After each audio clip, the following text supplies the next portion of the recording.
දැන් අපි බලමු 1 line to 4 line ඩිමක්ස් එකක් කොහොමද හදාගන්නේ කියලා. 1 line to 4 line කිව්වම මේකෙම පැහැදිලි වෙනවා 1 line කියන්නේ data input line එකයි. 4 කිව්වම data output line කියනවා හතරක්. අපිට select input line කීයක් තියෙද කියලා බලා ගන්න පුළුවන්. මේ හතර කියන එක සමාන වෙන්නේ දෙකේ දෙවෙනි බලයට. ඒ කියන්නේ select input තියෙනවා දෙකක් S0 S1 විදියට. output හතර O0 O1 O2 O3. දැන් ඔන්න truth table එක ඔයාලට බලා ගන්න පුළුවන්. truth table එකේ enable input එක බිඳුව වුණොත් data input එකක් තිබුණත් select input තිබුණත් නැතත් output එකක් එන්නේ නැහැ. output එක බිඳුව. මේ don't care විදියට තමයි තියෙන්නේ data input line සහ select line. අනිවාර්යෙන් enable input එක එක වෙන්න ඕන output එකක් එන්න නම්. enable input එකත් එක වෙලා අපි data එකක් input කරාම S0 සහ S1 කියන select input දෙක වෙනස් වෙනකොට අපි බලමු output එක කොහොමද එන්නේ කියලා. S0 බිඳුවයි S1 බිඳුවයි වෙනකොට output එක එන්නේ Y0. අනිත් ඒවා බිඳුවයි. S0 බිඳුව වෙලා S1 එක වෙනකොට output එක එන්නේ Y1. S0 එක වෙලා S1 කියන එක බිඳුව වෙනකොට output එක Y2. S0 බිඳුවයි S1 එක වෙනකොට output එක Y3. මේ විදිහට තමයි output එක එන්නේ.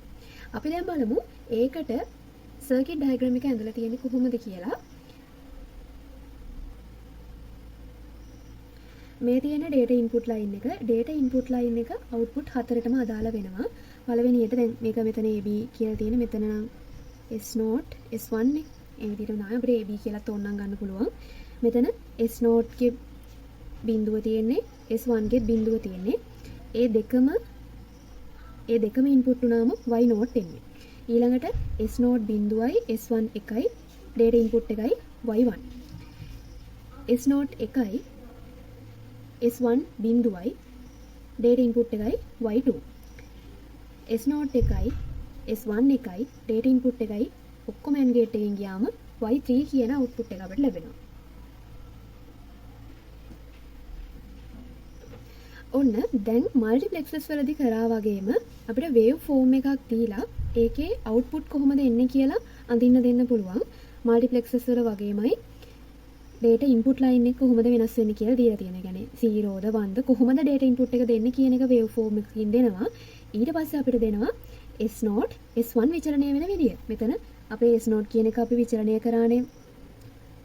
S0 සහ S1 අපි විචලනය කරනවා බිඳුව 1 බිඳුව 1 සහ බිඳුව 1 1 ඒ විදියට.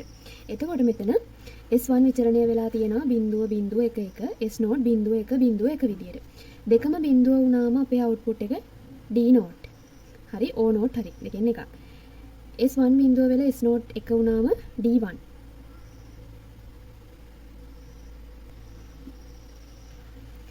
මෙතන S0 වෙනස් වෙනවා බිඳුව 1 විදියට. ඊට පස්සේ S1 වෙනස් වෙනවා බිඳුව 1 විදියට. දැන් අපි බලමු output එක කොහොමද එන්නේ කියලා. දැන් මුලින්ම data input එක මෙන්න මේ තීරුවට අදාළව බලාගෙන යන්න. data input එක එකයි. දැන් data input එකක් තියෙනවනේ. ඊට පස්සේ S1 S0 දෙකම බිඳුව වෙලා තියෙනවා. S1 S0 දෙකම බිඳුව වෙලාවට output එක විදියට එන්නේ D0 නේ. දෙකම බිඳුව වෙලාවට D0 එන්නේ. ඒ කියන්නේ D0 තමයි මෙතනදී එක වෙන්නේ. අනිත් ඒවා එකක්වත් එක වෙන්නේ නැහැ. අනිත් ඒවා ඔක්කොම බිඳුව. D0 කියන එක එක වෙනවා. ඊළඟට data input එක තියෙනවා එක විදියට. ඊට පස්සේ S0 කියන එක එක වෙලා තියෙනවා. S0 එකයි S1 කියන එක බිඳුවයි. S1 බිඳුවයි S0 එක කියන අවස්ථාවට අදාළව output එක වෙන්නේ D1 එහෙම නැත්නම් Y1 O1 එකනේ. එතකොට D1 ට අදාළව එන එක තමයි එක වෙන්නේ. අනිත් ඒවා හැම එකම බිඳුවයි. ඊළඟට බලමු S0 කියන එක බිඳුවයි S0 බිඳුව වෙලා S1 කියන එක එක වෙලා තියෙනවා. S0 බිඳුවයි S1 එකයි කියන්නේ output එක විදියට ලැබෙන්නේ Y2 එහෙම නැත්නම් D2. D2 තමයි එක වෙන්න ඕන. දැන් ඔන්න මෙතන බිඳුව වෙලා තියෙනවා. ඇයි බිඳුව වෙලා තියෙන්නේ? data input එක බිඳුවයි. data input එක එක වුණොත් data input එකක් තිබුණොත් නේ අපේ output එකක් එන්නේ. දැන් මෙතන data input එක බිඳුවයි. ඒ කියන්නේ මෙතන එක වෙන්න විදියක් නැහැ. මෙතනත් බිඳුව තියෙන්නේ. අනිත් දැන් කොහොමද බිඳුවයි. ඊළඟට දෙකම එක වෙලා තියෙනවා. දෙකම එක වෙලා තියෙන අවස්ථාවල output එක එන්නේ D3 ට අදාළව. D3 එක වෙන්න ඕන data input එකත් එකයි. D3 එකයි අනිත් ඒවා හැම එකම බිඳුවයි. ඊළඟට දෙකම බිඳුව වෙලා තියෙන අවස්ථාවල එන්නේ D not. හැබැයි data input එක බිඳුවයි. ඒ කියන්නේ මෙතන D not බිඳුව වෙනවා. අනිත් ඒවා කොහොමද බිඳුවයි. ඊළඟට S not එකයි S1 කියන එක බිඳුවයි. එක බිඳුව අවස්ථාවේදී තියෙන්නේ Y1. එහෙම නැත්නම් D1. D1 එක වෙන්න ඕන. නමුත් data input එක බිඳුවයි. ඒ කියන්නේ මෙතන බිඳුව තියෙන්නේ. අනිත් ඒවා කොහොමද බිඳුව. ඊළඟට බලමු S not කියන එක බිඳුව වෙලා තියෙනවා. S1 කියන එක වෙලා තියෙනවා. ඒ අවස්ථාවට අදාළව output එක එන්නේ D2ට එක වෙවිලා. data input එකත් එකයිනේ. ඒතර D2ට තමයි එක එන්නේ. අනිත් ඒවා බිඳුවයි. ඊළඟට දෙකම එක අවස්ථාවේදී D3 data input එකත් එක වෙලා තියෙනවා. අනිත් ඒවා බිඳුවයි D3 තමයි එක වෙන්නේ.